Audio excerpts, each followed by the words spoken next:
morning, everyone. Welcome, welcome to the general discussion of the 25th International Student Summit at Tokyo University of Agriculture. My name is Kentaro Yagi, and I am one of the general chairperson for this event, alongside with my co-general chairperson, Ayosman, who will be moderating the general discussion. It is an honor for me to welcome you all to this session.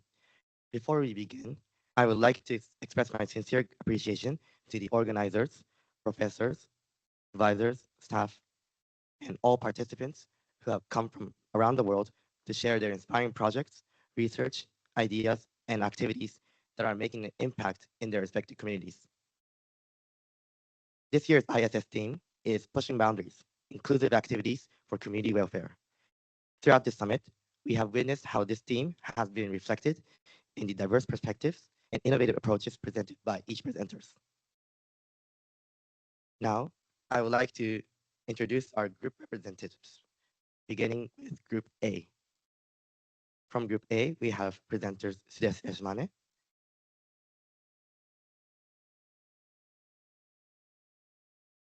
Ai, Ai Sato, 19 Nat, and Noya Lo. With the chairpersons myself, Kentaro Yagi, and Ayosman. Now, for Group B,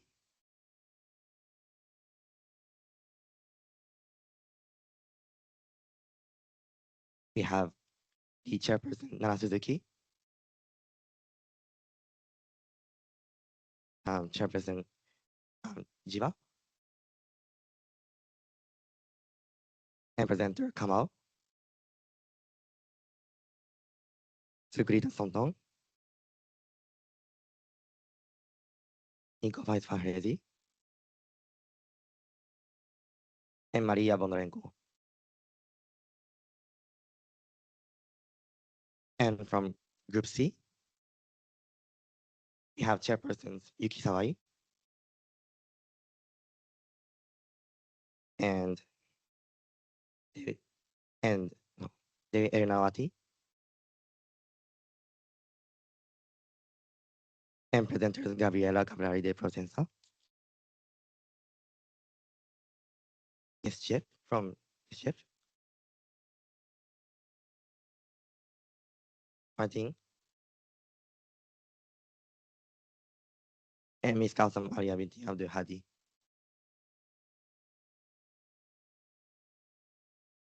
From Group D, we have chairpersons Shasusu Kyo and Job Narimba Miro, and presenters Marcela Ni Ojamora, Wei and Lee, and Noah Mohamed Adan. Moving on to Group E, we have chairpersons Toki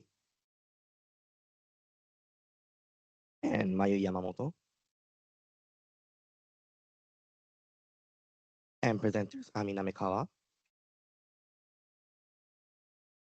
Harid Hassan, Faith Mutembi, and Mayu Liu.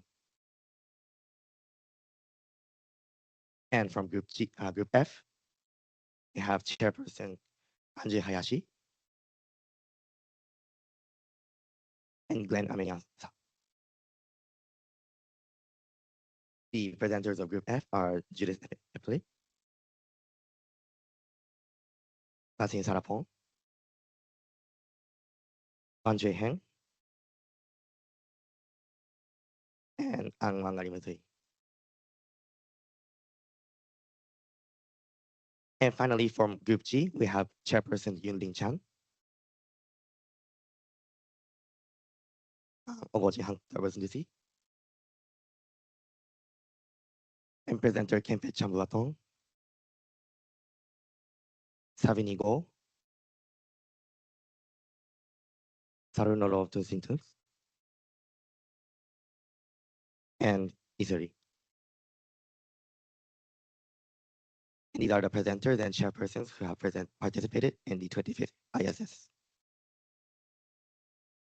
So now we will move on the group conclusion. So I invite each group to give us their conclusion. Let's start with Group A.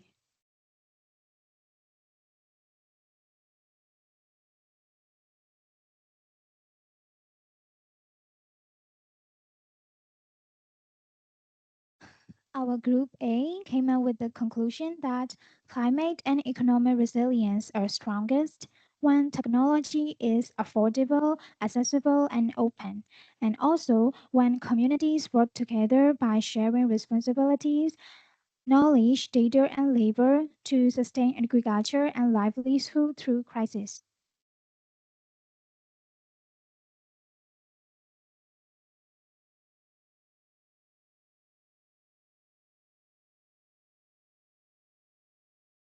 Please move on to Group B. Hello everyone, my name is Kamal and I'm from Group B and B for Best. So our group in conclusion is our projects show that innovation, inclusion and community collaboration can create lasting positive change. Together, they contribute to sustainable development by improving education, health, food security, environmental stewardship and equal opportunities for all. Thank you. Thank you, Group B. Let's move on Group C.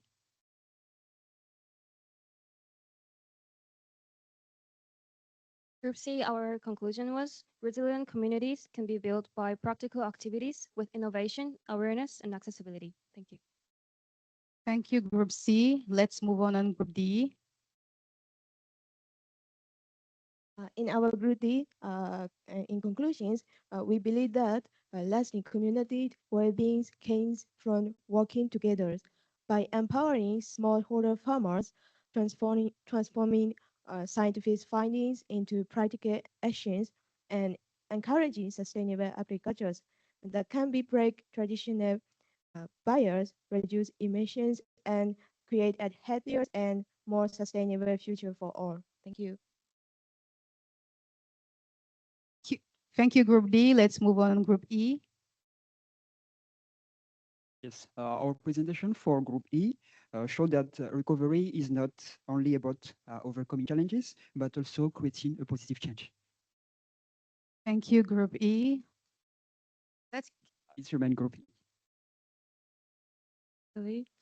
The collaboration is also key as involving all stakeholders such as private agencies, government, and students are important to push boundaries. Thank you. thank you, Group E. Let's move on Group F.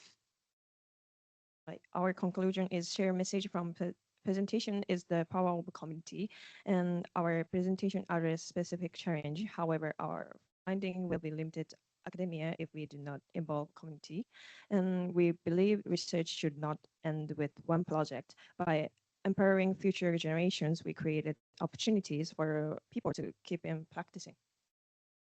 Thank you, Group F. Let's move on Group G. Good morning, everyone. Yesterday, our presenters showed us one clear idea. Inclusive community welfare happens when we push boundaries, not just with technology, but with creativity, trust, and participation. We saw how organizing hope, measuring sheep methane accurately, building a digital farm network, and turning trash management into a game all share the same goal, bringing everyone in, especially those often left out. The message is the same. Small, inclusive actions, when connected, can transform community welfare from a promise into a practice. Thank you. Thank you, Group G. Thank you for all your conclusion. So we will move on now for the group recommendation. And again, Group A, can you give us your group recommendation? Okay. Our group A, our recommendation is accessibility and resource attention in future agriculture and community design and effort. Teach knowledge and inter intervention should be accessibility, affordable, and usable by farmers, students, and every country's people can use on their income and or location at the same time. And resource such a water and level and a coaster should be used efficiently to maximum impact and reduce waste. Thanks. Thank you, Group A, for the group recommendation. And before moving to Group B, I want to remind everyone to please take note, because later we will have a panel discussion and we will be able to ask questions and comments to other groups' comments for conclusion and recommendation. So please, Group B, can you give us your recommendation? I'm Nico from Group B. So our recommendation keywords are change makers and improvement. We choose change makers because students and individuals have the power to drive positive social and environmental change through their actions and initiatives. We choose improvement because continuous improvement in people's lives, communities, and the environment is essential for achieving a sustainable future. Together, these keywords reflect to the importance of inspiring people to take action and create meaningful change in society. Thank you, Group B. Let's move on, Group C. Hello, everyone. I'm Gabriela from Group C. C is for collaborative actions.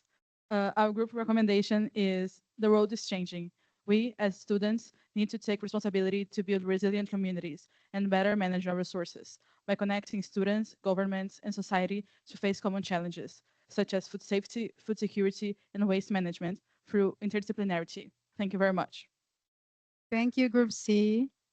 Please, let's move on, Group D. Hello, everyone. I'm Sela from Group D. And as for our recommendation, we have like a phrase for the next year's theme, which is local actions, global impact, empowering communities through innovation. So we recommend this theme because we think that it builds the previous year's theme about youth leadership and sustainability, while also introducing a new perspective that meaningful global change starts with small initiatives in our local communities. And the second one is like guardians of the future with love for the land and rights for the people, because we recommend this because we think it emphasizes the sustainability is not only about our environment but also about ensuring the well-being of the community. Thank you, Group D. Let's move on, Group E.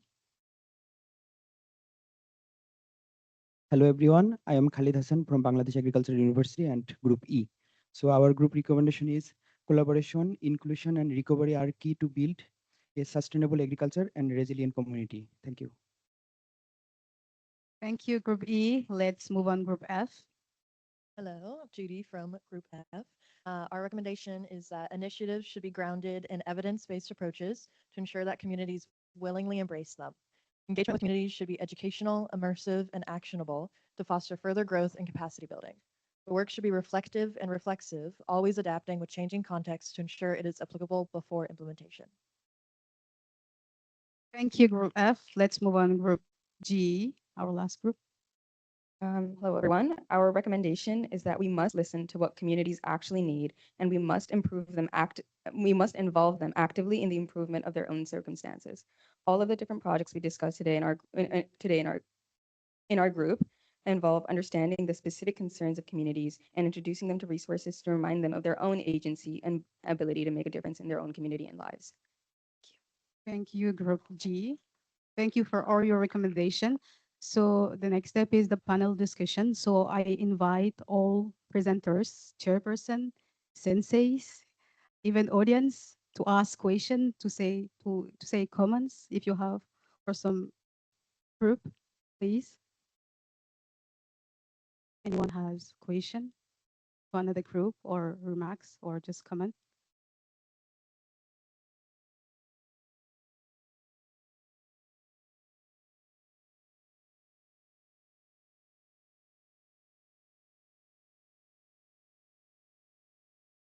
Oh, okay. I want maybe Group A to inform us how they are able to achieve sustainability with their project from the perspectives of the presenters through their projects. So Group B. So Group A, you have answers from. Yeah, we had some project about the moisture determination. Hi everyone, this is Desh from Michigan State University. About the sustainability, so we had a presentation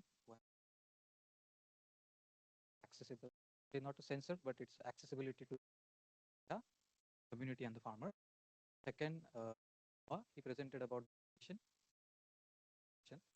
can reduce the waste without hampering the yield.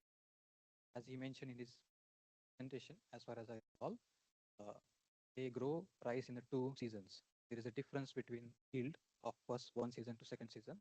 But if you go for higher technologies, or if you have access to higher technologies, you can increase the yield without changing or without adding much water. Yeah, there is some initial investment, but you can have a sustainable practices. About the other two, one is about the I think it's a remote location, how you can the farming or something a remote location. Again, it comes to again to the accessibility. There is no accessibility basically. That's why coming or doing the farming over. She was mentioning about if community help will help them or people did something which make them accessible, or you can achieve the farming over there.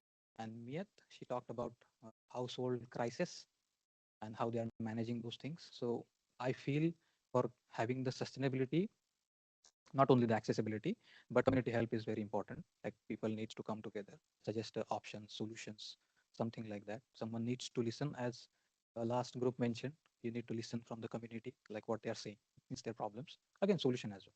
So I believe uh, accessibility of technology, accessibility of data, again, the community connection needs for having the sustainability. That answers your question. I think I understand your point. Yes. Yeah. Thank you. Anyone else have question for another group? Okay, thank you very much. I just want to have a comments for group G. I really interested what you mentioned, Safini, about the community. We have to know what community actually need and make them involved together with us. I think that's important point. Involvement, work together, collaborations. That's what also connect to Jobs comments about sustainability. That's how we make our programs sustain in the community, not like just one time it's lost. So yeah, I think that's a good point to bring like involvement together with community. Oh, thank you.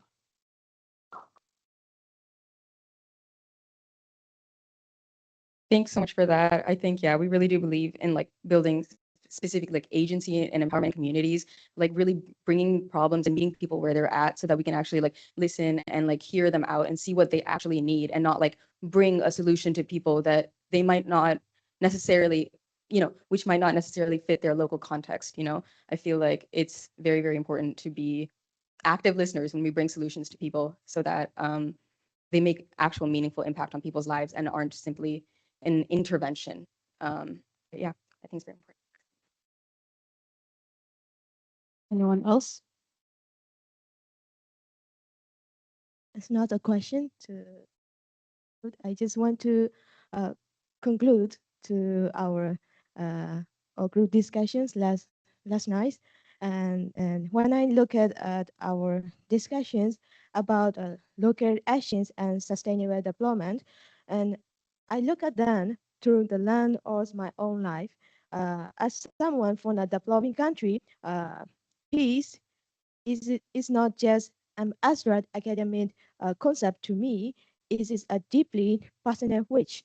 I want a future where the next generations inherit a community that is truly non-violent, free from discriminations, and where people are safe to think freely and just be happy. I think without that kind of peace, we cannot base a sustainable futures, and and peace is the foundation for everything else. I think, and I know everyone in this room and in the world has their own ideas and opinions. Uh, Yes, that is their right, and I'm deeply respect that.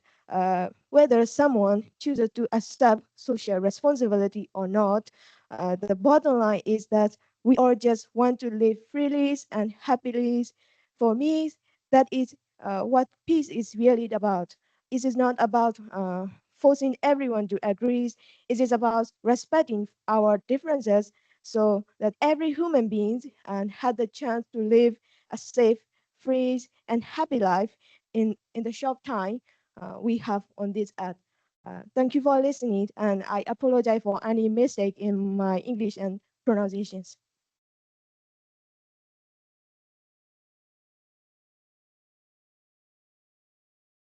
Hi, this is Siddesh again from Michigan State University. So basically, I have two things to say for everyone. It's not pointing out to any. One thing I noticed as I'm an engineer, so I think in that way, input, output. I have little knowledge about. I know the science, but I have little broad thinking about the knowledge of the science. So basically, I just want to have a little discussion on. I heard from every session, every group, all are focusing on organic farming. We need a fresh fruit, organic farming, have a clean food, sorry. But if you think about India, if you think about Bangladesh, if you think about Pakistan, if you think other south countries, if you push farmers for organic farming, there will be reduction of yield. So there will be question on food security, how they will sustain their population, how they will give the food for their population. In the West, it's okay because population is less, so they can push themselves more towards the organic farm, and they have a huge lands and all.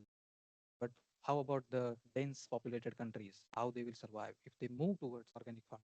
Because as far as I recall, green revolution happened in India, and they introduced fertilizer for wheat, basically to provide the food for growing population. So I know people are not focusing on how much pesticide they need, how much fertilizer they want to add. That's a different story.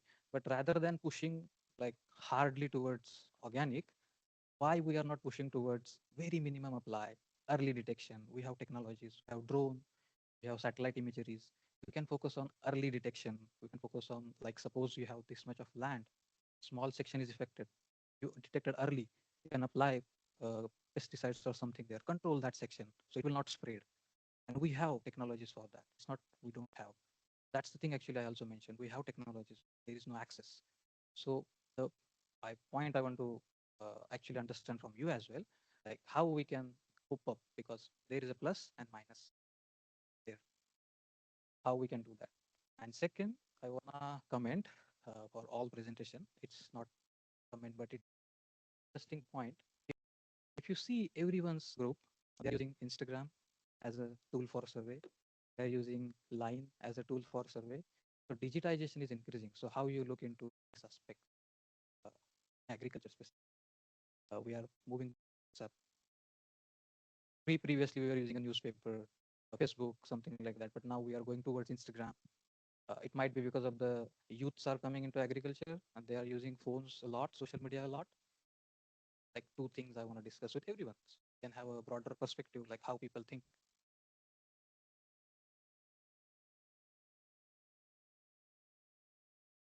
Anyone want to say, Max?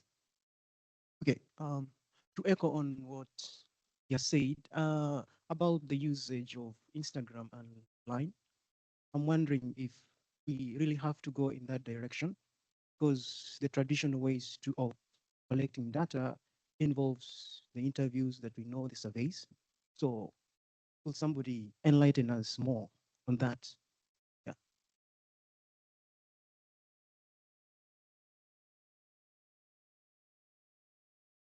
Anyone?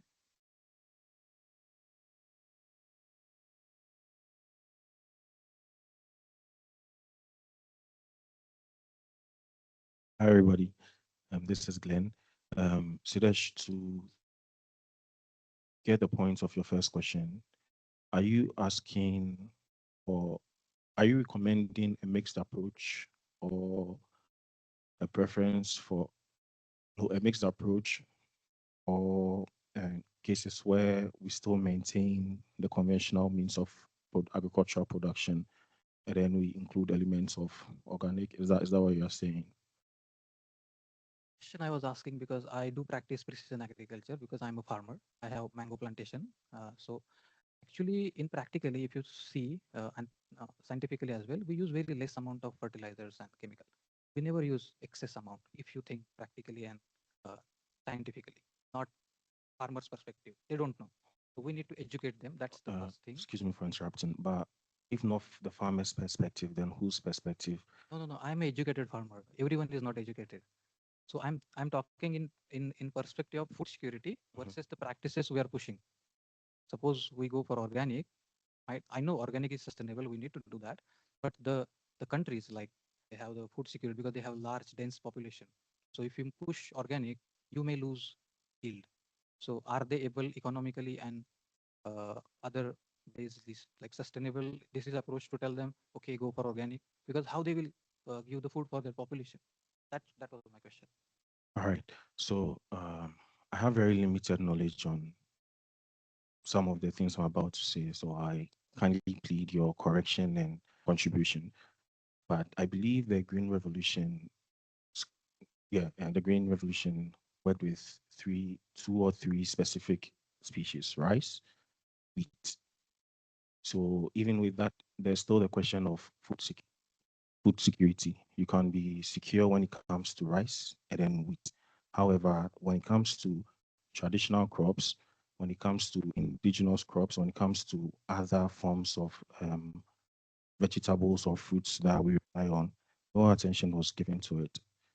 Secondly, on the Green Revolution, some argue that it wasn't as successful as it's touted out to be because you already started out with two two crops.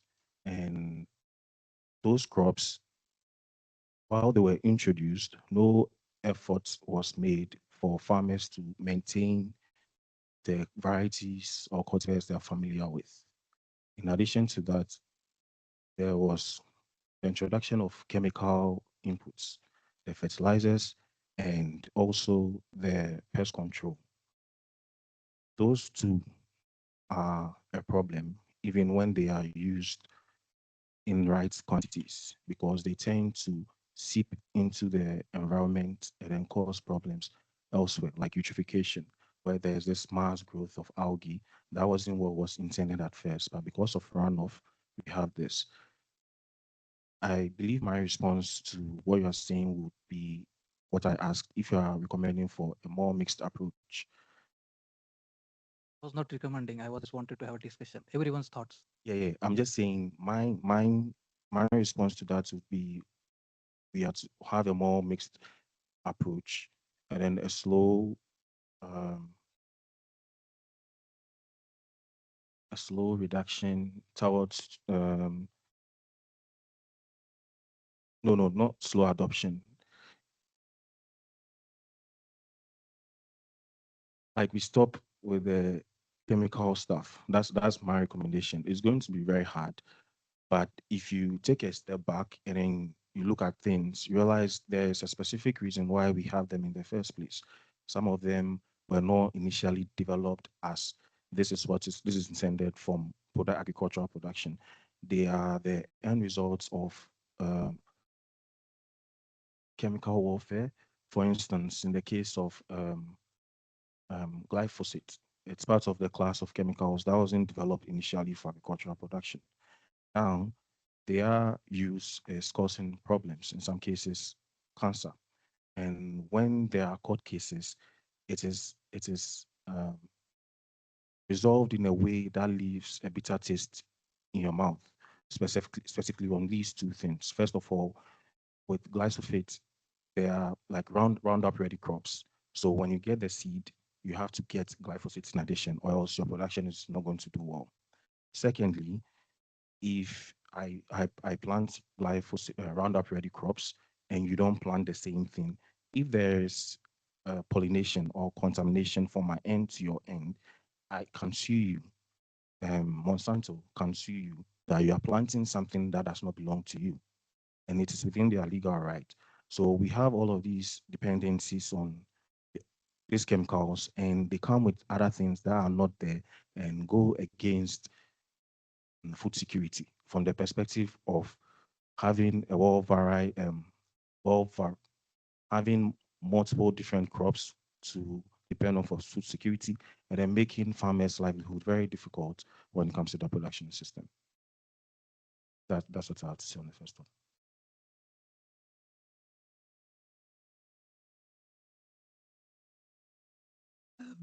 Um, I think I'm not sure if I will be audible. I will try. My voice has disappeared from asking you so many questions this week, but I will try to speak. Um, you have raised a very important question of transitioning to organic farming and other sustainable practices that we say are would be better for food production and the environment. But you have a very important point because even as we have seen in history, for example, the Irish famine that came, for example, Sri Lanka in 2021 tried to completely stop importing pesticides and fertilizer so that they could transition 100% to organic farming. And it was a crisis. Their rice production significantly dropped, their tea production significantly dropped, and it caused an economic crisis, protests, a social crisis. So this is something very important for us to discuss. But um, the thing is the way we are managing the transition for farmers, because we cannot come overnight and say we need to stop using pesticides, we need to stop using fertilizer, because for years we have been doing this and we have damaged the environment in one way or another, whether it is the organic matter in the soil, if the soil is able to actually sustain the crop if we don't use these inputs. So I think for me it is important that we manage, because like I said, there's something interesting that French farmers called agriculture raisonnée. These are farmers who usually are implementing some things to try and reduce the amount of fertilizer and pesticides they are using if it is available to them, and but they are still on a conventional system. But my point is we need to find a balance. Yes, we need to find a sweet spot that is we are helping farmers implement as much as possible what could help reduce their use of these inputs. But at the same time, we need to be reasonable because they are the people who are responsible for our food production. If they do not produce it, then we have a food crisis. So it is important for us to think about what is accessible to them to actually implement and implement it. I mean, for farmers, the transition is also a risk, for them economically and for us even in our food production. So it is a really important topic, but we need to find a very, ways to manage this so that it is implemented properly, but not abrupt implementations that put all of us at risk. So thank you very much for raising this concern. I have finished.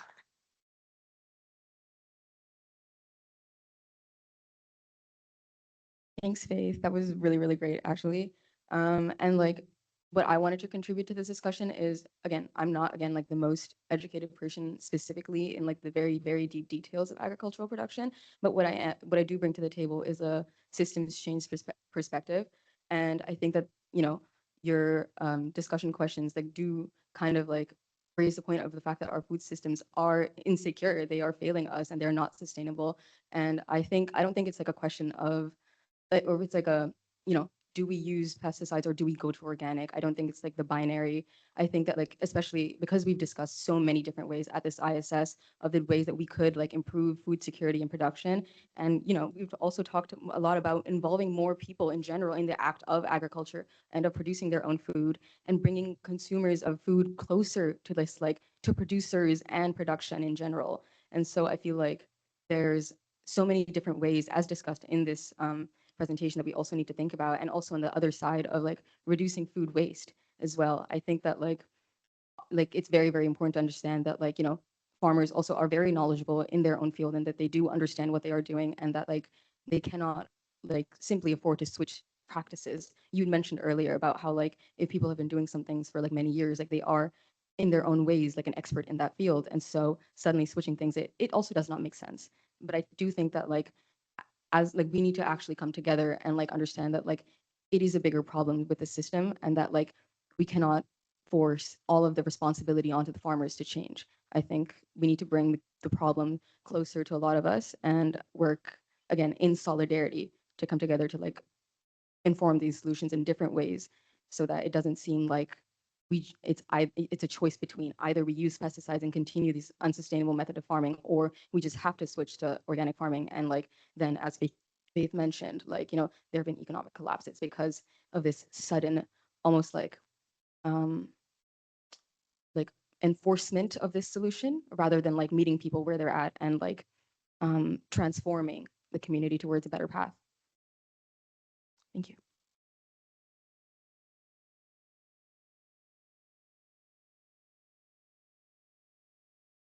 Maybe we should try and think about the simple solutions for some of the problems. For example, the issue of pesticides. In traditionally, we should think how the farmers used to work. For their to control the pest, can advise them to adapt some simple strategies, some usage of natural enemies. We can advise them to do crop rotation. Maybe, for example, farmers in Africa, sometimes they plant maize and onions, and these onions produce the chemicals that prevent the pest, the maize. Sometimes they might not have to use the pesticides. So in my view, the solutions might be right in our systems, very simple solutions, instead of thinking very much.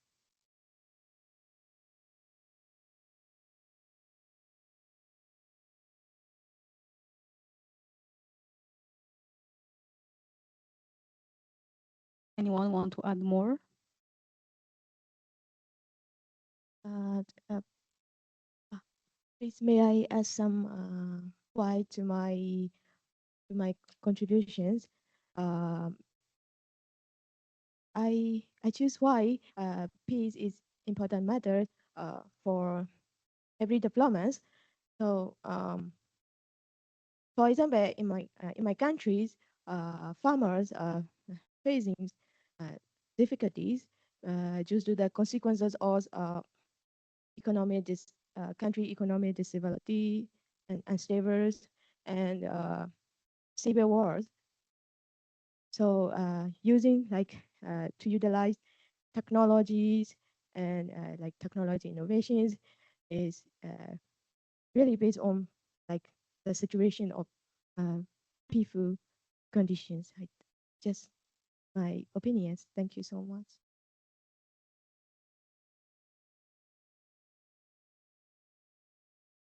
Anyone else? Yes, hello, I'm Vasin Sarporn. So regarding the topic about pesticides use and organic farming, although I may not be specifically in the field of agriculture, but in my opinion, I do agree that organic farming is sustainable for both the environment, the social, as well as economic systems. It can also be economically sustainable as it can increase market value and of products as people nowadays seem to become more aware of their long-term health. And organic farming does show a promising path for a better health in the long run. Um, just and some extra info, like take my country, Thailand, as an example. It's quite surprising that we still see quite a high amount of patients coming in with pesticide poisoning of around 3 to 6 cases per 100,000 people. So that is still a concern in the healthcare industry. But it is a good. I think it's a good point. Was brought up that it may increase food insecurity for lower income classes as well because the market price rises, right? So in Thailand, from my personal experience, we see sometimes the use of mixed farming as they gradually transition to organic farming, but they still maintain that staple food production um, to support the lower classes as well. Thank you.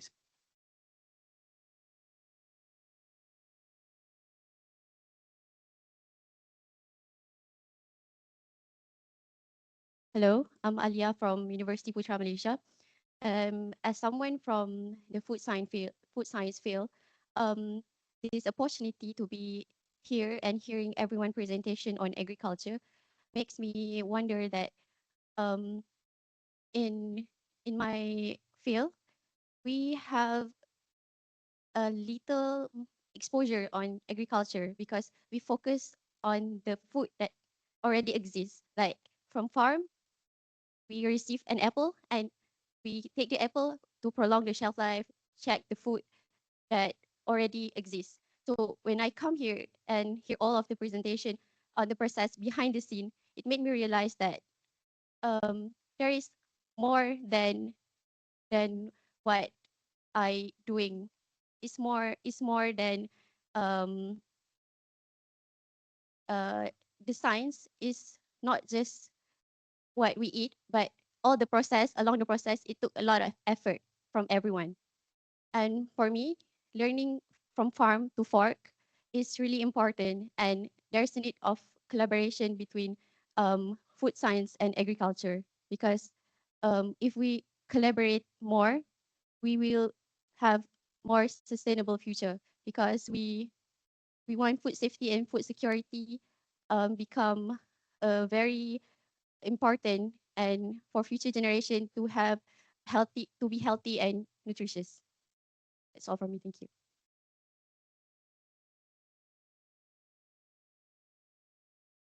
Thank you very much. It was interesting. And continuing from Alia, so if you noticed, not everyone in here come from agriculture field.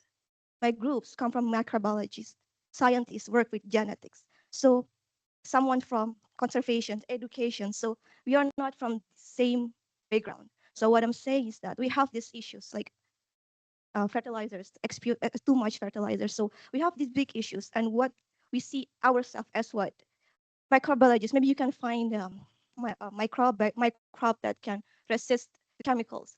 Genetics, you can work for a plant or rice that can maybe grow without such as chemicals. So let's take a stand of what are we now. Education, maybe you can educate farmers or the consumers about the pesticide and everything. So what I'm saying is that let's stand from what we are now and take action for what the problem. Take just simple action. So make it like changing from green revolutions, very big ideas for us. So from student, let's from our research, let's make contribution to this big problem. So what I'm saying is from different backgrounds that can make collaboration and solve one issues, that would be amazing.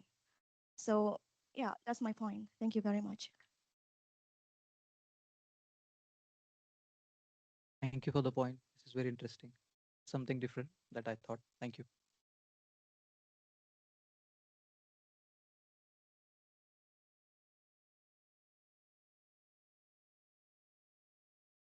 Anyone want to add more? Maybe senseis. Mihara sensei.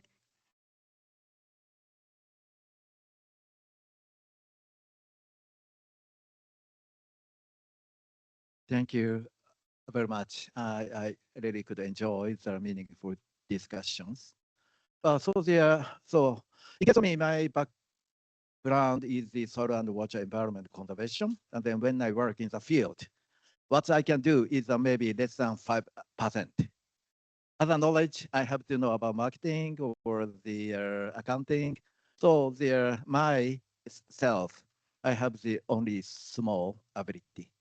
So as she mentioned, yeah. So the most important thing is that to make a team collaboration. As I mentioned at the opening, so there one of the important keywords for the sustainable development. We have to cover three necessary pillars: economic, social, and environment. Yeah. So there, according to your background, so there someone would like to discuss about the organic or conventional or synthetic. But the things most important, decision is not yours, is made by local farmers. What you can do is to facilitate them because you have a lot of experience in science and then you have the knowledge and then you can forecast what's going to happen in future. So they are making team and then supporting local farmer, but they should not enforce them. Just facilitate. Yeah, facilitating them. Facilitating is not easy. Yeah, it's not easy. Even we have the answer, we should not give the answer. Just lead them. Yeah, so there, yeah, maybe I'd hope after you go back to your own community, so somehow making up some team, and then the maybe if you can start some supporting local communities, that would be nice. Important thing is the decision is not yours. Organic or chemicals, but maybe as she mentioned, local farmers, they know well. And then, so the most important thing, agriculture is not environmental activity. They are earning money for surviving life. So there good harmony between their earning money and then so environmental friendly. Yeah, so you can approach. Yeah, most important thing is to start some action. And then what she mentioned, peace is the most important piece. I know some countries, Ukraine as well. So there, the situation is very severe. Now it's not the stage to discuss about sustainable development. At first, we must stop the fire. And that is the most important. And then maybe next stage will be moved to discuss about sustainability. But I really enjoy your meaningful discussion. Thank you very much. Thank you, Miyara Sensei, for your comments. So we have more 3 minutes in this panel. So if anyone wants to add more.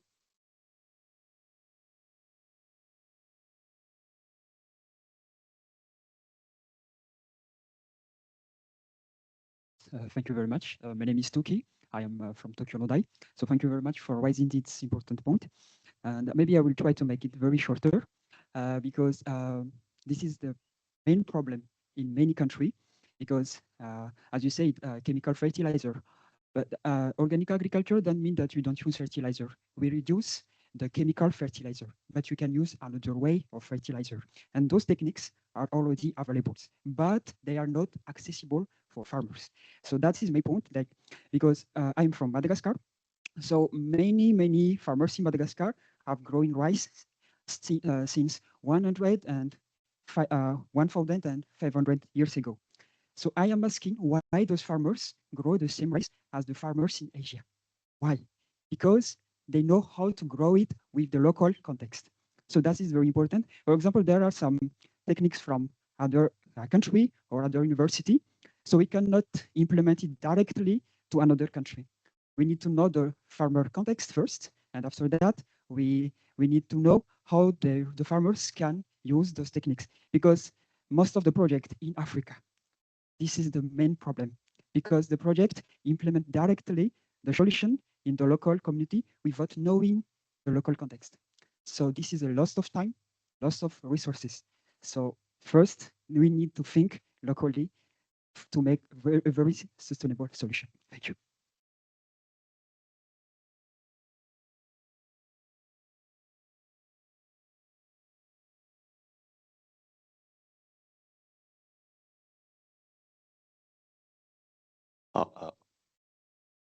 Hello. Thank you very much for your meaningful discussion. I really enjoyed you guys' discussion. So my name is Kazuma. So I attended this ISS 2 years ago. And I just remember the last time I attended 2 years ago. And then comparing with that time, so this discussion developed a lot because I think I remember 2 years ago, we just started to focus on the locals. So we just started to connect it to the locals. So just talk about our ideas among the young people. And then now I was listening, and then you started to talk about how we can introduce the organic, the sustainable agriculture to the local farmers, the local communities. So that's what I noticed, the development compared with my time. And right now I work for companies, so I graduated the universities. So my idea so far is to do the trials in the local community because someone said that you need to find the balance between the profits and also the sustainability and also the environmentally friendly. But because the locals don't, still trust the conventional agriculture because they have experienced the conventional agriculture. But there are new technologies emerging one after another. So I think but agriculture is consisted of the local communities. So I think that if they can't keep up with the new era, like new technology, I think the agriculture is behind the new technology, I think. So that's why I think the first do the trials to get the trust from the local communities, and then get the good result, and then they started to get the trust, and then in that case, I think they started to think introducing the new ways of the sustainable agriculture, stuff like that. Yeah, that's my comment. Thank you. Thank you. Thank you so much for your discussion. Very meaningful. But because of the lack of time, we have to move on to the next year ISS team. So this is what we decided yesterday. The next team, what we need, like for next ISS student who will come. So our next ISS team is local action, global impact.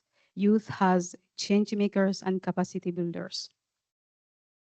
So I will invite everyone from here, presenters, chairpersons, even senseis, to ask, or like I want before, I have just a small question for present, like everyone here. Can you just say, explain what this team, because we decided this yesterday, right? What this team is meaningful for you and what do you think about it?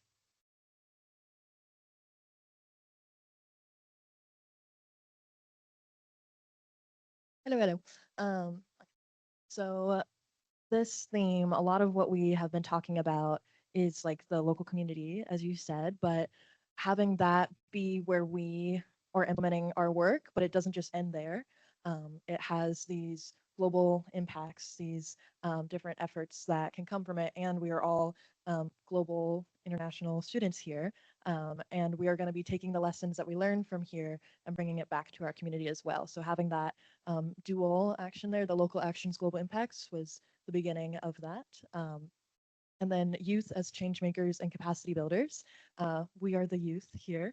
And so I'm 26, but I'm still youth. But youth as change makers. So people had talked about making change and had even the phrase change maker itself. And so here we have the ability and the resources and the passion to then make the change, whether that be like in our schools or on farms, etc. We have the ability to do this, and I think it would be applicable to a broad level of fields, not just like agriculture or not just environmental, but say medical student here as a change maker. So that was kind of that one. It was like a succinct word there. And then capacity builders, this is something that is a phrase that's used a lot in my field. I'm in community development, but I did my undergrad in environmental science. So I'm kind of both the science and the people. For capacity builders, this is trying to get at these ideas of accessibility and the resilience and ability to really help the people and show them like what they can do past this. So they have we are helping people to then make further progress again with it doesn't just stop here with us. What can they learn and what can they do and improve in the future? And so having this local actions, global impacts, youth as change makers and capacity builders, seeing all of us and all of the work that we do, and then the next year I feel would represent a lot of different fields majors, projects, but then still having that local and global lens for it. That is pretty much what we decided. If anyone would like to add to this, I know we talked about it for 2 hours last night. So if there's any other comments, please. Thank you.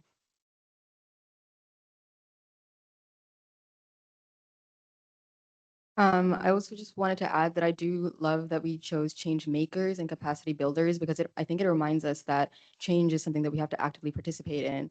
The building blocks are right in front of us and we have to take them and craft a future that we want to see and involve everyone in doing so. So I think that the fact that the words makers and builders are there are constructive, regenerative, we have to be, again, actively building from what we have around us.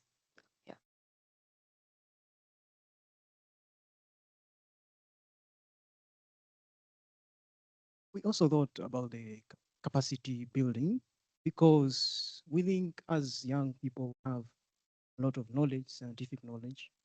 We want to build this capacity to, for example, the fellow farmers in our community.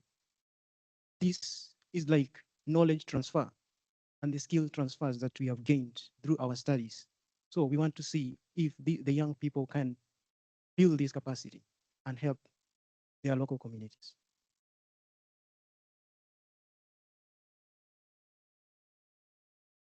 Um, so, eh,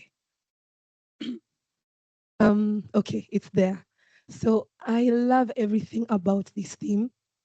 Everything except just one word: youth. I know that the people who this summit is students who are bringing actions that they are bringing into our community to make change in food, in environment, in agriculture, all that. But I feel like that word is very limiting in so many ways because I don't know who you define as a youth, whether it is by age, because personally I am youth at heart. But I think, as even the sensei has said, we are also, most of our projects as well, we are facilitating change. We are not the ones who take credit for what is happening in our communities. We are just helping make something happen, start a conversation, help people understand something that maybe they do not have knowledge on. But even us as well, we are learning. Because trust me, even when you go to talk to a farmer, you barely know anything. This person has been doing that job for 40 years. They know so many things about their own system that we could not even begin to understand. So we are learning from one another, even from these people that we are taking information to help them understand scope of issues that they are not aware of. We are also learning from them. So I feel like the word youth is very limiting. Yes, we are the ones who stand here. Yes, we are the ones who talk about projects that we have done back in our countries, but the credit is not ours. The credit is for all of us together. So I love everything about this except just that word. Anyone else has the same opinions as Faith? Yes, I also agree with Faith.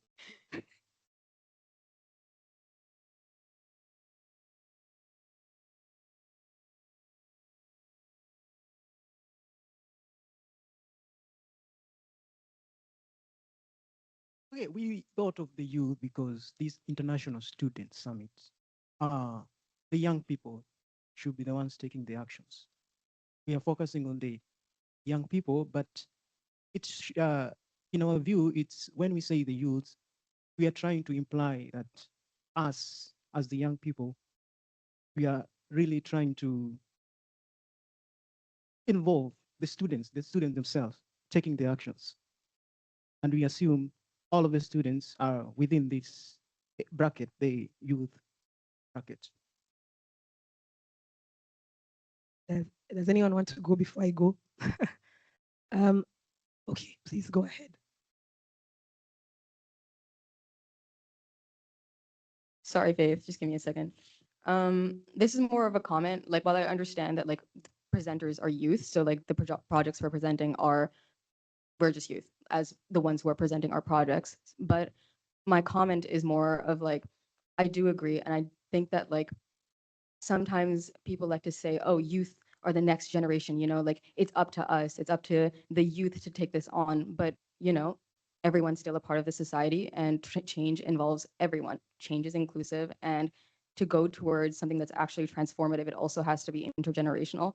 And I don't think that the responsibility should solely be on the shoulders of youth, because it's everyone's issues. Everyone's still experiencing it, and everyone still contributes to this society, no matter how old they are. Everyone is important, and everyone should be not only cared for, but like in turn care back to their society. So I think that it's very important to take note that inclusive solutions involve everyone. Even though in this summit we are youth who are presenting them, I think, like as Faith mentioned, like the solutions that we are presenting don't only include us; they include everyone.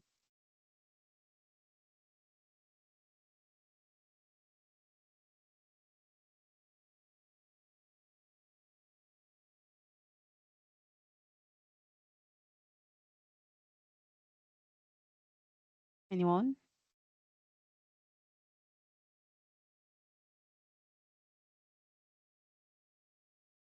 Morning. My name is Naomi from Kenya, from JKUAT Kenya.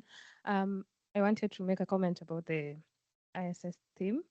I like it, especially that the local actions are connected to global impacts. Like whatever you do locally can make a global impact. And especially for the youth and the way the world has become a small village, whatever you do and with the social media and other broadcasting means, you are able to share with someone from a very far country. And as you've spoken, the whatever is affecting the farmers, it is similar, but they have to be handled in the scope of, like in the local scope, because the actions that need to be done in Kenya could be a bit different or from the other country, but they're very similar because at the end of the day, we grow various crops that have different or small connection to each other. I also like the capacity builders because that brings the aspect of leaders. So the youth are leading or they're showing like they're taking charge or on what is to be done to bring this change in the different places. I was just thinking about the youth word as you were speaking. Yeah, and Job mentioned that it's because it's the youth that we expect next year to come and present the in the ISS. So I think from the discussion, we all accept that we are youth, all of us, from the young to the old, and everyone is contributing in this. So I really recommend that you maintain that word. Thank you very much. Thank you, Sensei, for your comments. Anyone else? Sensei, please. The things I didn't want to say, but well, really it's not forcing because well, the question with the youth, I can just give the example of Agroecology Europe. Well, I'm part of Agroecology Europe, but and there we have also a youth network, and there was the question also, what is the youth? So then they said also, no, we cannot just limit it with, well, if 35, 30, is it still youth? No, it's if you feel young and if you have a young and youth spirit, then you are young or youth. So I would say, yeah, keep it.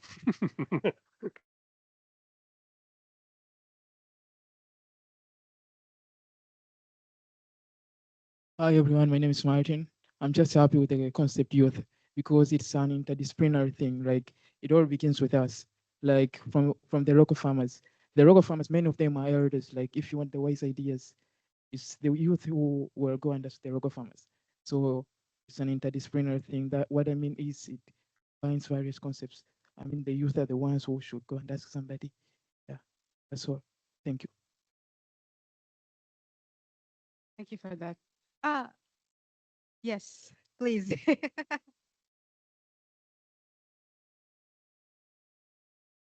Everyone, I'm John. I'm the tech guy. I'm from Tokyo NODAI, and I've been listening to your wonderful presentation since day one. Thank you very much.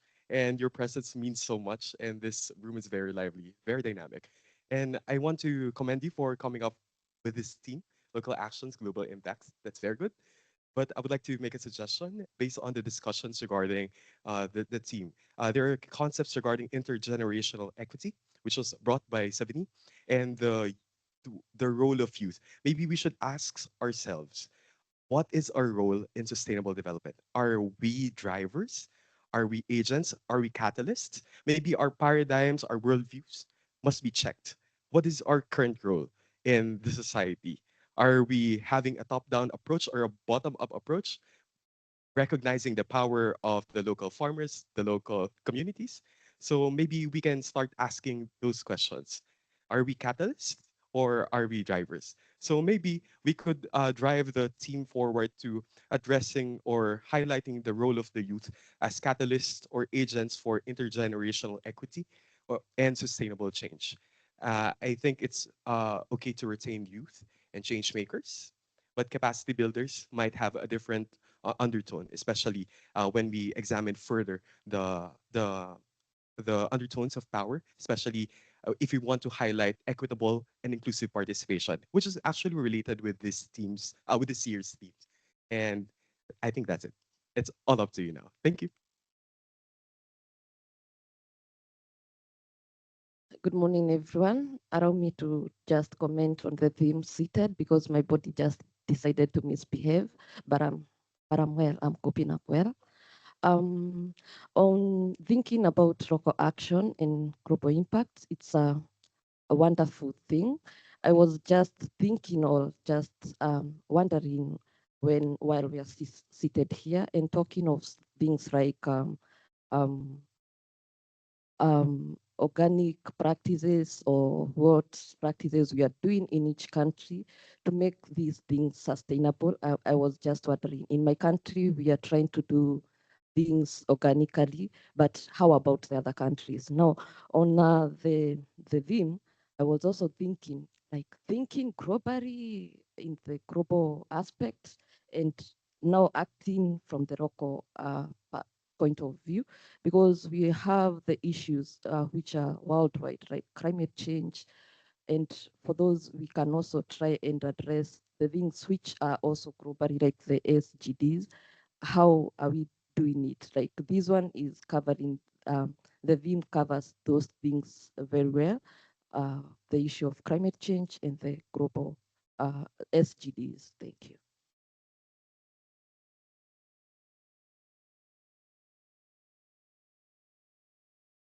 Hello again. So I really appreciate all of the comments and all of the additions and suggestions for this. This is like how change is made by being able to hear everyone out. I would say from what we have here, I feel personally that this is a good base for people to then see how their project is can be applied to it. So it's broad enough, but still narrow enough that it can be multidisciplinary. So, for instance, I think intergenerational equity is like great phrase. Love it, love it. I think if I'm looking at the project that I did like for this year, I don't know if that would be like applicable to it, and so people from different fields or majors may not feel like their work would represent it, even though the general themes and message of ISS it would fit. And so that is just my opinion, but I would think like if we keep it here and like keep this as the final one, that it has, it has the possibility for many people to see from many different groups and backgrounds, which I think is a really big plus of this, not just our countries, but our fields, our experiences, our perspectives. I think they're able to then apply themselves to this, and it would create some really good, informative conversations for next year. Thank you.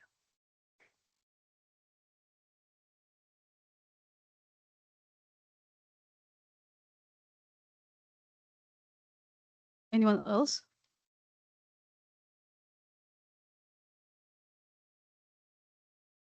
Okay, I just want to add a point for that. Yesterday, when we decided to choose this theme, there was another word inside. I don't know if all of you remember empowering. I don't know if all of you, but at the end, we wanted to say. At first, we decided local action, global impact, empowering youth as a change makers and capacity builders. But at the end, we decided to remove because when we say empowering youth, that's mean like in my case, when I hear empowering youth, I think about someone else or something else give voice to youth. So the main actors is not youth. I don't know if yeah. So anyone, I wanted to be sure that everyone here, even senseis, audience, everyone agree with this.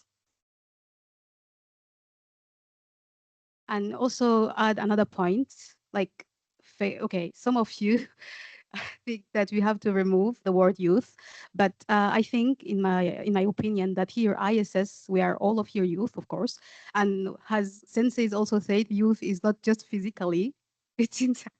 It's inside also, and yeah, here Tokyo NODAI ISS give us empower us. He give us a voice to share our ideas.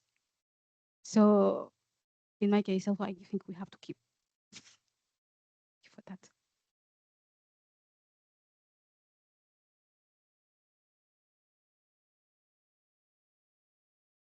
So we have to, you agree this? Everyone agree this? Okay, senseis? Nina sensei, we need comments from you. Christina sensei mo also.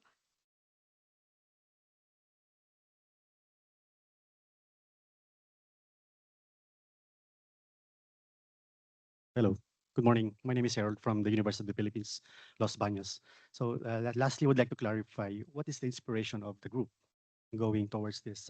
Are there any indicators that you're looking at? That's Actually, why you went towards this direction? So actually, what we did yesterday during the workshop is every group has his own group conclusion and group recommendation based to the presenters presentation. And use it this, we asked every group to choose two main keywords. So two keywords who are very meaningful to the group, and then based on this keyword, we try to create. Yes, and at the end we had this. So that's the way. All right, so it's not based on some literature or some. Actually, it's based on all the if everyone hears ideas and presentation, recommendation, conclusion they did. Yeah, because I'm looking at the narrative and going from one theme towards another, and it's a little bit far. It's varied. And just another comment on my side, because it's my first time. I'm observing how things work. The essence of what we are doing is, if these topics are translated into something that is usable by the society. So my challenge as well to the youth is, how are we tracking whether the things that we have talked about this week will lead to something else that will bring change, meaningful change to our farmers. So probably on the 26th or onwards, I would suggest Vice President or Nina, if there is as well a tracking of, okay, these topics we have been talking about, what happened, or did we forget it? Did it just stay within the walls of this hall? So, those are just, I'm just listening to you guys, and sorry if I have a diversified idea. Thank you. Comments? I think we can. If we are here for that, we can improve it again and again. But for now, Can I comment? yeah. Can I comment? All right. Thank you very much. So we're in the end part of the 25th. And Kusama-san mentioned 2 years ago, we were not talking about organic or other topics. But sorry to say this, but we've been talking about it 25 years ago.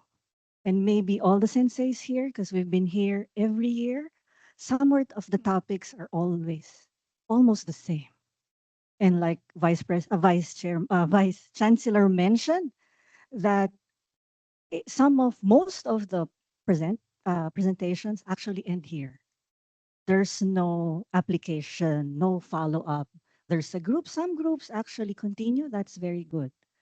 But since it's already the 25th, we are hoping that there could be more student action, really on the ground, not on your labs, not research results. We want students, and that's what why NODAI made ISS 25 years ago, because of that. Youth, you're responsible. I mentioned that before. Yes, I believe so. Everyone is responsible, yes. But if you look at I don't know which will I be. Will I be youth or elder? I don't know. But maybe some experts or elder than us. They've been looking for solutions. But look at us now. Look at us, our current situation. Are there any change? Maybe change a little, but not those big changes. How are our farmers? There are so many technologies given, but, or maybe trainings. There any change? Think about it. So I think NODAI and all the international advisors are really hoping for some serious change from the students outside the school, outside your home, outside your group. There could be something else. We're on the last, but I hope that you can, from your theme, the spirit of ISS, the hopes of our of NODAI, the international advisors, can be translated or can be in that theme. Because remember, when you actually submitted your abstracts, we're very happy you're here trying to share. We're very happy for that and appreciate your interest in being here. But you also have to think of the next presenters and the next, and for the next 25 years. How can we actually keep ISS alive? That spirit, that passion, that motivation. I feel all your passion, but when you go back to your countries, you graduate, you're somewhere else, right? So how can you actually translate all those energy and spirits before it dies down? But for me, we've been doing this for 25 years.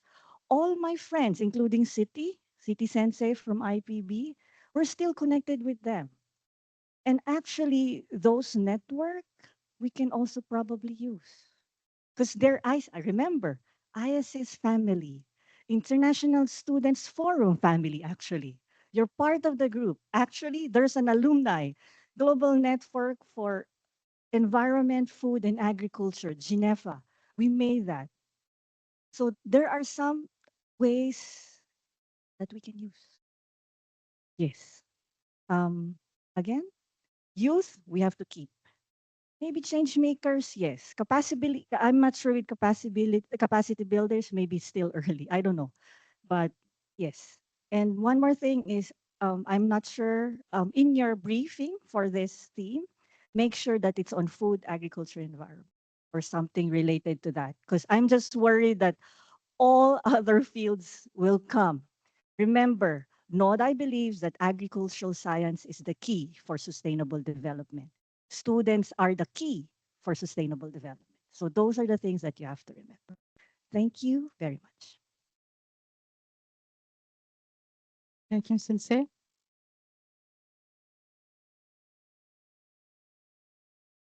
Eskina Sensei. All right. I just have a quick questions, and it's not a doubt. It's just like wondering when you put this title. I've been talking with Nina Sensei. Okay, maybe in the title. I'm sorry, in the event title, we have the International Student Summit on Food, Agriculture, Environment.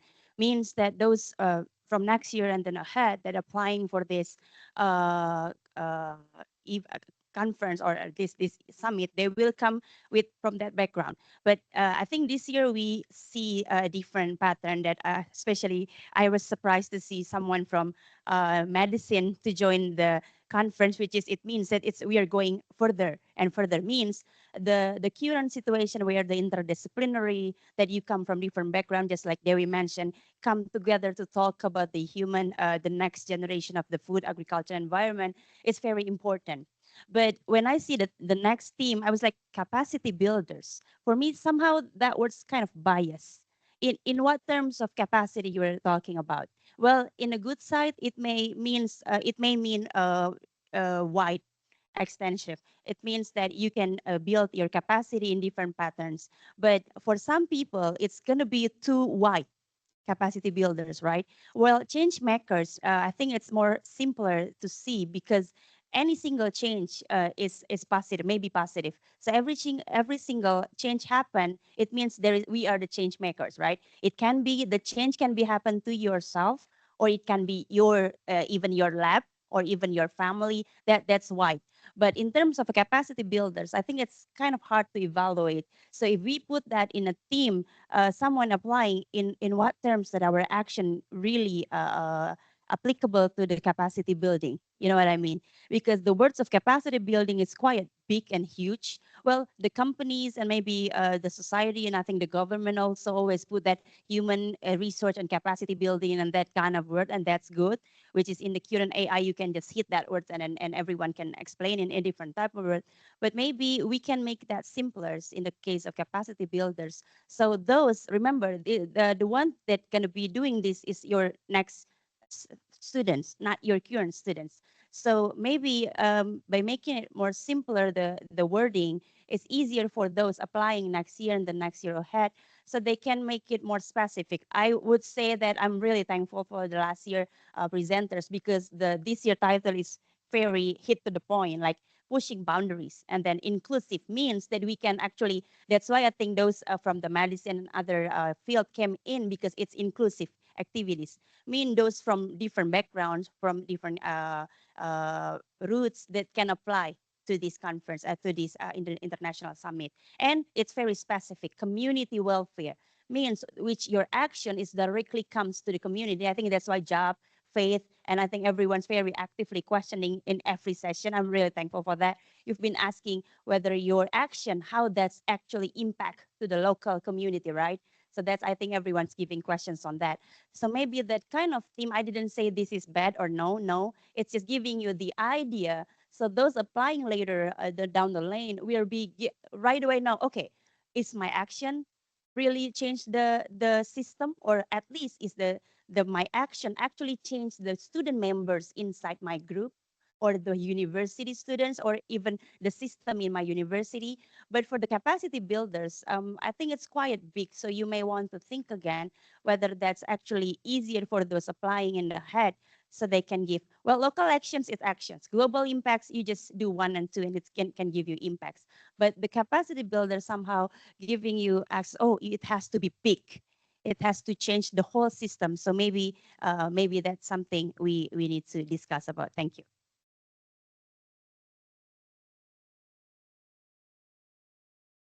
Thank you, Sensei, for your comment. Thank you. The wording of this was something that we have discussed a lot. I see what you mean by capacity builders being very broad and like a whole systems level change. The way that I saw it, we were talking about the themes of accessibility, about resilience for and with the community. And so capacity to me is more specific and narrow. It's like who you are working with and building their capacity, specifically capacity in the way of maybe being educated and built. I don't know, there's another word for that. Having that like want and drive to then continue further action. So kind of the theme of this was, what can we do on this like local level, but it doesn't stop there. It continues past. And so that's the local actions, global impacts on that. And youth, us as change makers, what are we trying to create from this, and capacity builders. So it's not just one action that we're doing, it is how is it affecting the community? How are we having these lasting impacts as a society? It doesn't have to be the entire systems level, but it's this looking forward perspective, which I feel from it being the 25th and going into the 26th, if we're trying to be that pushing, looking forward, then that is what, in my opinion, is that represents. But I'm happy to also explain further, or if anyone else would like to bring in other comments. Could you say some? Could you say something about what one of us talked about the undertone of saying capacity builder? I don't think that was answered. The question that he asked about, when you say a capacity builder, you're bringing a power dynamic. There's someone who knows and one who doesn't. And we as students are still building capacity. We are still not also at 100% that we can take the power of being builders of capacity. So could you talk about the undertone of the power dynamics that you're bringing there? Because these people that we are also, yes, for sure, we are teaching them something in one way or another, but we are also learning from them in one way or another. So could you address the undertone of the power dynamics? 100%. So for more context on me and who I am, I'm also a success coach at my university. And so I help students with study strategies, time management, and also goal planning. And a lot of the conversations really have the central theme of like building the capacity within themselves to feel confident and able to succeed. And so I am not the queen of life, but I can give them some tips and work with them and really having those conversations. I'm on that like ground level with them. I don't think you need to be this higher level to bring someone up and to fully do all of that work. It's we are with our knowledge that we have, we are helping and assisting rather than trying to be the one to then pull them away from. We are helping support them forward. So I understand the power imbalance thought of it, but to me, this was a way of just like us using our experiences, our perspectives, our passion and drive, and really helping support further. So again, with that local action, global impact of support, pushing forward, future focused, we're really just having that mindset of assisting and helping where we can. That is, I would think. Does that answer, Faith? You can also disagree with me. It's okay. Okay. Okay, so as we are approaching our time, we would like to take a final vote. I believe the issue that everyone is having is about the word capacity builders, but based on the explanations that everyone have provided, I would like to have the final verdict of voting for this team. So please, capacity builders. So I would like to have a show of hands who agrees with the word capacity builders. Please raise your hand. Please keep your hand up.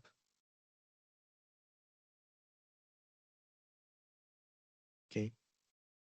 And who disagrees with the word capacity builders?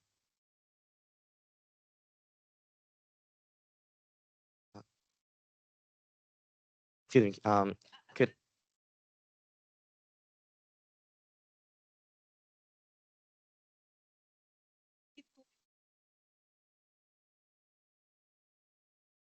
Are we going into another debate?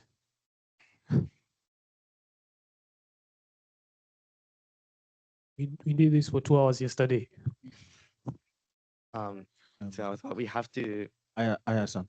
So currently the issue is about the capacity builders. Right? Yes. So I think we should have options so that we do not derail into an extended conversation. So I'm proposing that we maintain the capacity builders, make it specific, or we find a replacement.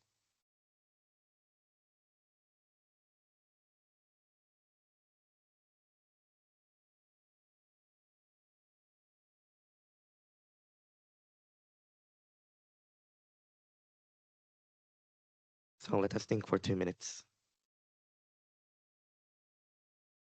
I see here now you're a little bit in a problematic situation, it seems.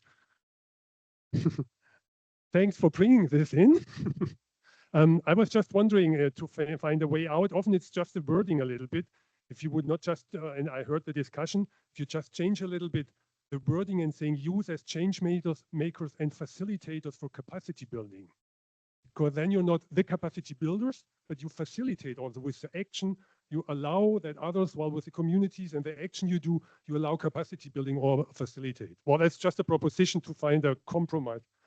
So use as change makers and facilitators for capacity building. Facilitator for capacity building. Maybe this helps you a little bit to have this strong opposition.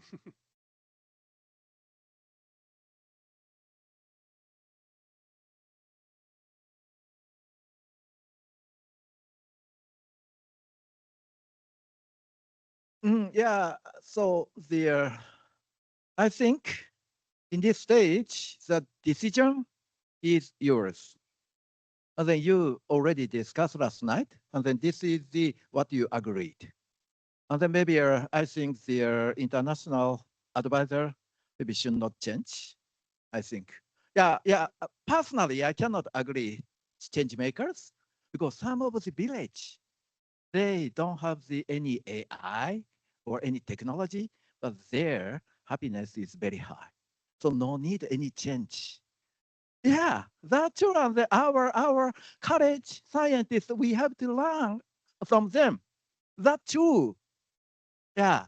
And then capacity builders, so they're, yeah, as she mentioned, so they're, but even my age, I'm still learner studying. Yeah, but even in this moment, even you choose the wrong words, it is okay. And then after you do something, you'll be faced, it was not so much appropriate. create. It will be okay, but I would like to put prioritize to your decision. That's my comment.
Time is over.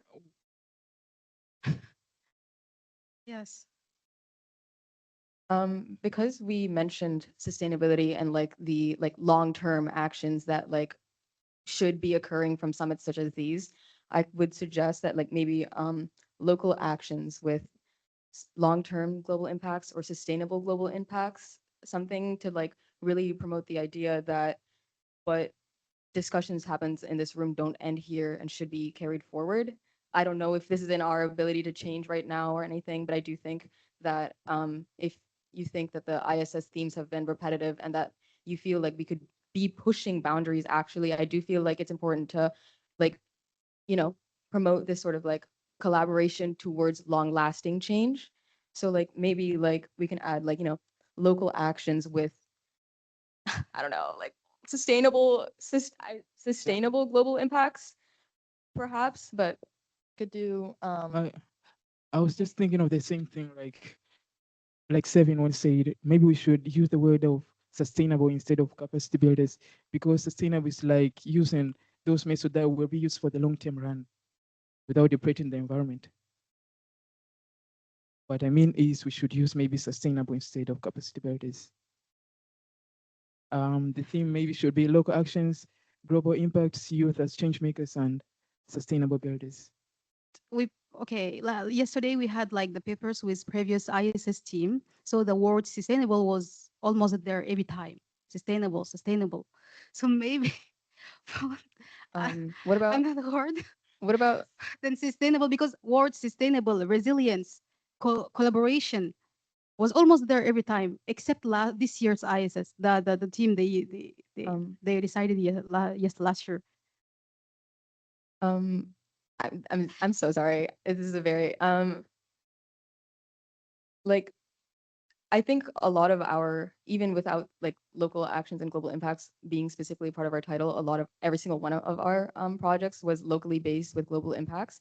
So maybe we can, I'm so sorry to suggest this. I know I'm gonna, something about like, pathways to long lasting change, or like advancing community transformations, or I don't know, something, maybe we could change that aspect of it to really emphasize the fact that we want this change to go beyond this room. I'm super sorry if I made that 10 times more complicated. We can also ignore my suggestion, and I would not be sad about this, but I did want to bring it up.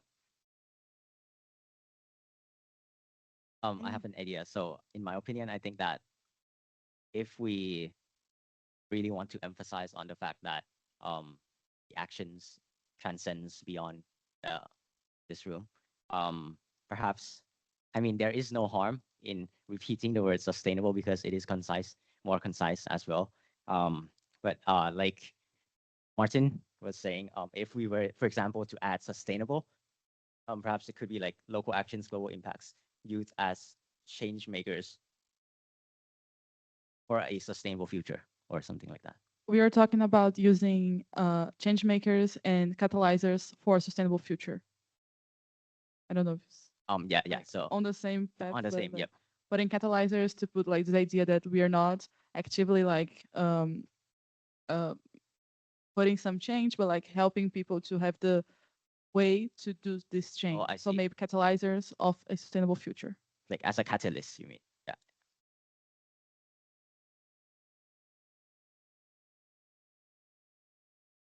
So Judith just mentioned that perhaps we could say local actions, global impacts, youth as change makers, and catalyzers for a sustainable future. Agree? I agree. Could we make it catalysts? I don't think catalyzers is a thing. Could we make it catalysts? Everyone understand the word catalyzers? Because I know just like in chemical reaction, you use catalyzers to be the reaction more faster, like temperature, something like that. But but I don't know. Sorry, I I think think in Portuguese. it's on like in the idea of like catalyst for change. So like to spark change, ignite change. Yeah, that's what It's like to get something faster. But actually, any change, even small as it, is good, I think. But when you say, okay, it's my opinion, but when you say catalyzers, it's like you have changement, but faster. I don't know if I don't know if I I don't see. know I if see. fast, So but like maybe possible. in the Yeah, makes it possible, right?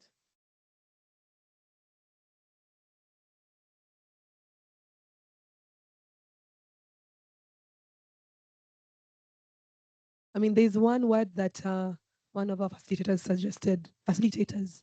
He suggested facilitators. Yeah. And that sounds pretty good to me. So then potential.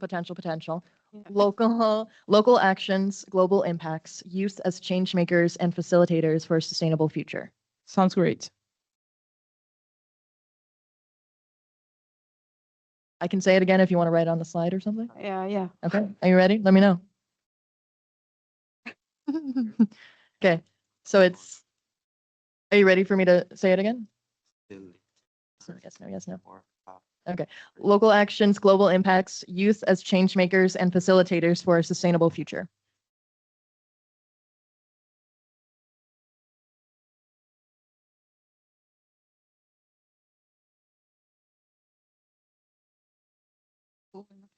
Anyone has comments? Yeah, I just want to say that yesterday we had a really long discussion and we really didn't want to use the word sustainable because it was like 20 times from 25. I understand that it's really important one, but we need like to make the title not so huge. And now it's like became a big one. Yesterday we tried to make it shorter. Like this year, it was pretty easy to understand. Everyone like have clue what they need to do, what is the main reason. But now it's pretty long, and we one more time use the words which are in every year's theme. Like okay, actions, it's like important. We can use it, but one more time sustainable, one more time future. So I think resilience, yeah, I'm really happy that we don't use it because maybe we need to give you a list of all topics and you will see that every theme, they're not the same, but they're really similar. So we need to change it, maybe to need to find another word because we have the same variants yesterday, but every group didn't choose this variant. But now, one more time, you give these ideas just, I don't know, to give an idea or why? Because yesterday you told, no, we don't want it. And now one more time we came back.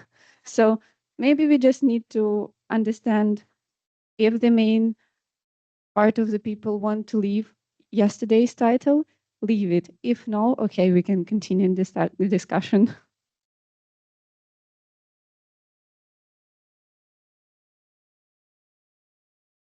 Okay, maybe let me also add one more thing. As Professor Mihara also mentioned, the title should be decided by you guys. If you decided capacity builders and defined it on your way, okay? For the next presenters, we can include your definition in it. So they don't have to think on that broad way outside what you defined, okay? So it's possible to use the term that you want, but include the definition of what you meant by capacity builders. So in the documents, we can include that definition that they said capacity builders in this concept, okay, in this way. So it's possible. So anyway, you can also proceed and use other words. But again, if you think what you decided was the right title, all you have to do now is put an explanation, what you meant by that title, so that we can limit our future participants in that perspective that you guys discussed, okay? So you don't have to change. You can even just put down a summary of the definition of what you meant, or even in the form of a message that we said this because we meant A, B, C, D. And we can include that to our future applicants, okay? That's all.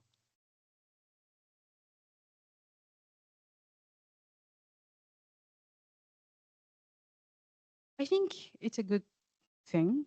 But how about you?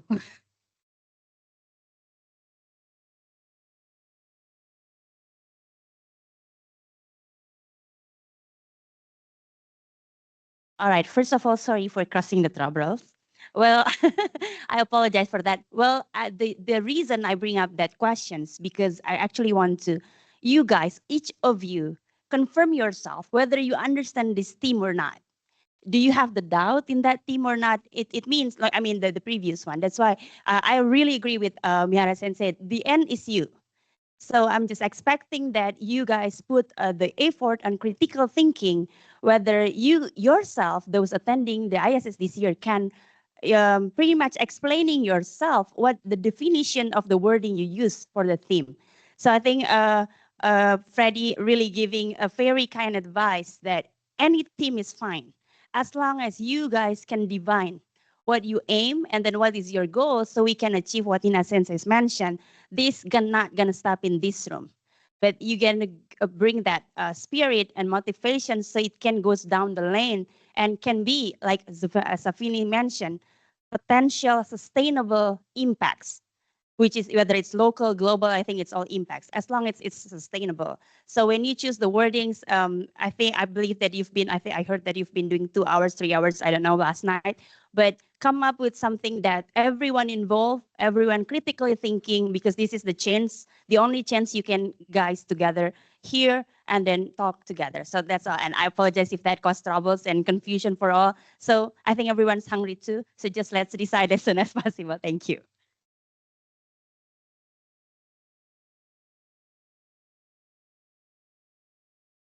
Have another suggestion. Sorry, for if we are to change the word sustainable, because some people think that it's a bit repetitive to previous years. I think that another option may be local actions, global impacts, youth as change makers for resilient futures.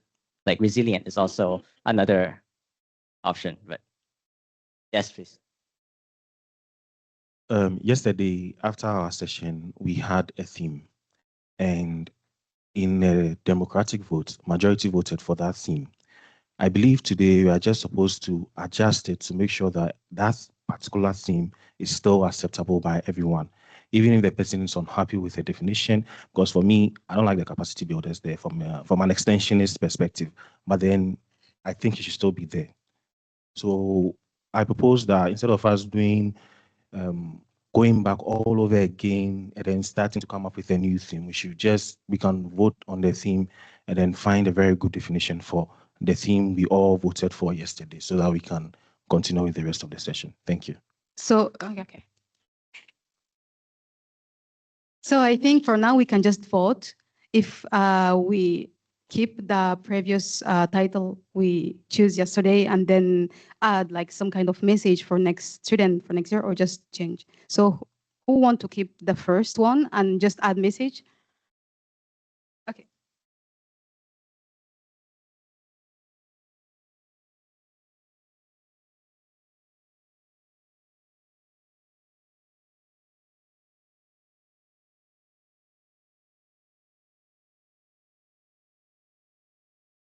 Who want to change?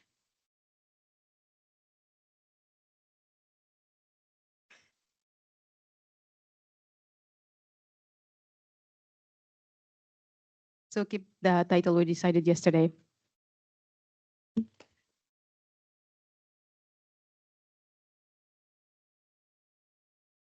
And maybe every group out on Teams, a small clear message for next year ISS so we can combine and then send to a CGI.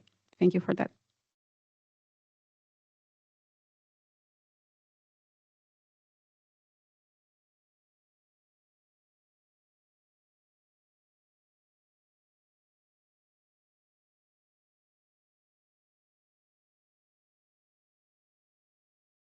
Pretty late, so maybe we can close the session.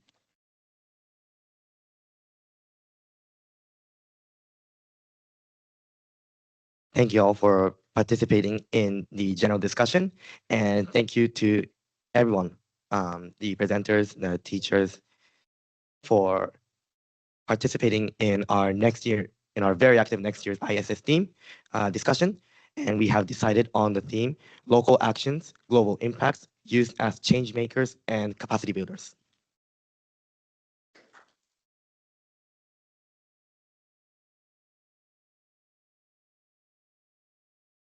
Now, as we are running out of time, I would like to make my closing statement. But okay.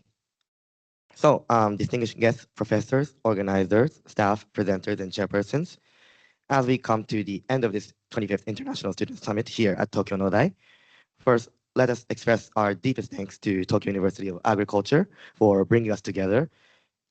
Thank you to the staff, senseis, advisors, CGI staff, and the volunteers from ISF who have made this summit possible. So thank you. A warm round of applause for it.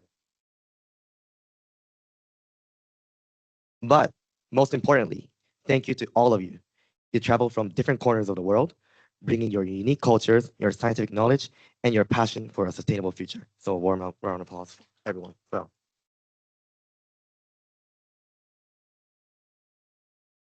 Our theme this year for the 25th ISS was pushing boundaries, inclusive activities for global impact. Over the last few days, this room was not just a meeting space, it became a living proof of this theme. We shared stories of local challenges in our home countries and our home communities. But as we listen to each other, a beautiful connectivity has happened. We realize that our local struggles are connected, and so are our solutions. This summit provided us that we do not need to wait for the future to make a difference. Through capacity building, we gained the scientific tools right here at NODAI. Through empowerment, we found our voice. And through collaboration, we turned our individual ideas into a global network of solutions. When we return home to our respective countries and our communities, our real work begins. Our mission is to take what we learned, and ensure that it's community-based adoption. We must make agricultural science simple and affordable. It must have accessibility for the everyday farmer who feeds our communities. Right now, the world is facing big challenges: climate change, economic shifts, and food crisis. But today, we chose resilience over fear. We choose action over hesitation. We're not just students anymore. By building capacities of those around us, we leave Tokyo as true change makers. My friends, Tokyo NODAI has sown the seeds of change inside us. Now it is our turn, our responsibility to make them grow. Let us stay connected. Let us support each other across back home. And long live the International Student Summit. Thank you. ありがとうございます。